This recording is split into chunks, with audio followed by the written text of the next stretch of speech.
The third week of testimony in former President Donald Trump's criminal hush money trial came to a close today in New York City, with prosecutors saying they may be able to rest their case next week. William Brangham was in court today. He joins us now to tell us what he saw and what comes next. So, William, 5 witnesses took the stand today. What did jurors hear?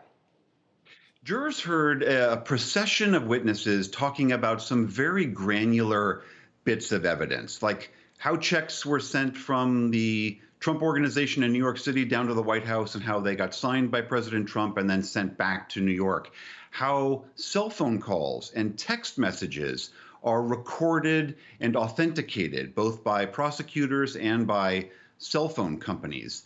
And while some people have been arguing that these are kind of dry, dull, technical pieces of evidence, I mean, especially compared to Stormy Daniels over the last couple of days, that's true. But this is also, these granular details are, in essence, the core of this case. This is a case about falsifying business records.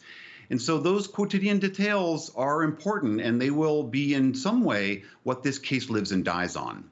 Still, in many ways, there's a lot of anticipation looking towards next week when Michael Cohen, Donald Trump's former lawyer, is expected to testify. He's considered the prosecution's star witness. So what are we expecting to hear from him? Michael Cohen is at the absolute center of this case. He's the one that negotiated the hush money payments to Stormy Daniels. He's the one that paid that payment, that $130,000 to her out of his own home equity line of credit. At Donald Trump's direction, he argues. He's the one that complained that it took forever for Donald Trump to pay him back.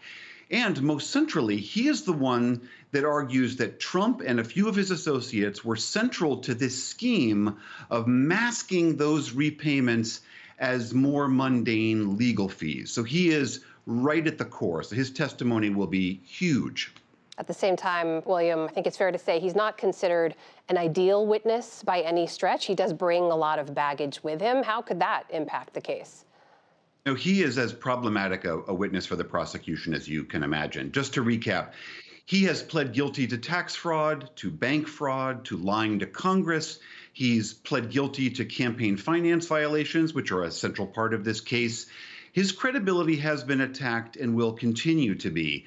He's also been incredibly inconsistent in terms of what Donald Trump's role was in this scheme. If you remember, before he turned on Trump, he said that Donald Trump had nothing to do with these payments whatsoever.